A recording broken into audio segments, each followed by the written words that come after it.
দেখো দেখো প্রথমে কি করতে হবে, এই যে কালারটা রয়েছে না, ব্যাকগ্রাউন্ড কালার এবং ফরিগ্রেন কালার দুটোকে ব্ল্যাক করতে হবে। তারপরে ওখান থেকে তোমাকে ব্রাশটাকে বাড়িয়ে দিতে হবে। বাড়িয়ে দেওয়ার পরে তোমাকে এটা পুরোটা ফিল করতে হবে, একটা পাহাড়ের যে মুভমেন্ট সেটা নিয়ে আসতে হবে। সঙ্গে এই কালারটা, এটা তোমাকে নদীর কালার দিতে হবে, কালার মিক্সিং করতে হবে, বুঝতে পেরেছো? নদীর কালার দিয়ে তোমাকে এটা ফিল আপ করতে হবে। পারবে? আশা রাখছি।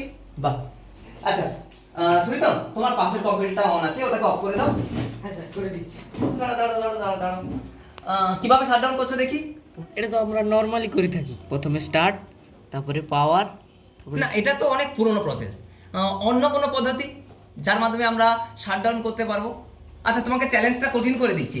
আমরা মাউস ছাড়া, অর্থাৎ মাউস ব্যবহার না করে তুমি কি শাটডাউন করতে পারবে? হ্যাঁ স্যার। দেখি করে দেখাও কিভাবে করবে।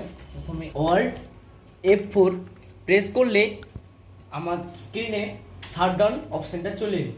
তারপর এন্টার বাটনে ক্লিক করলে আমার কম্পিউটার শাটডাউন হয়ে যাবে। বাহ, তো এটা একটা পদ্ধতি তুমি জানালে। আচ্ছা, এটা ক্যান্সেল করে দাও। আর কোনো পদ্ধতি তুমি জানো শাটডাউন করা? তাই করে দেখো দেখি আর কোন পদ্ধতি রয়েছে।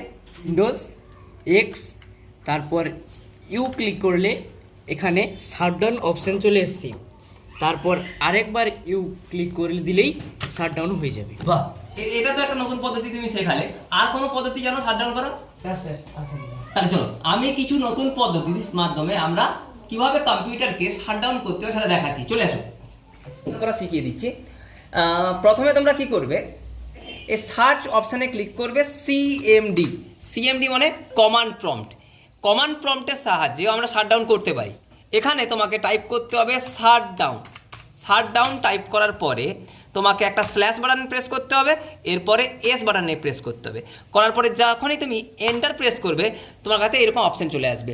জাস্ট আমার 1 মিনিটের মধ্যে আমার কী হবে, কম্পিউটারটা অটোমেটিকভাবে শাটডাউন হয়ে যাবে। দেখো শাটডাউন হয়ে গেল।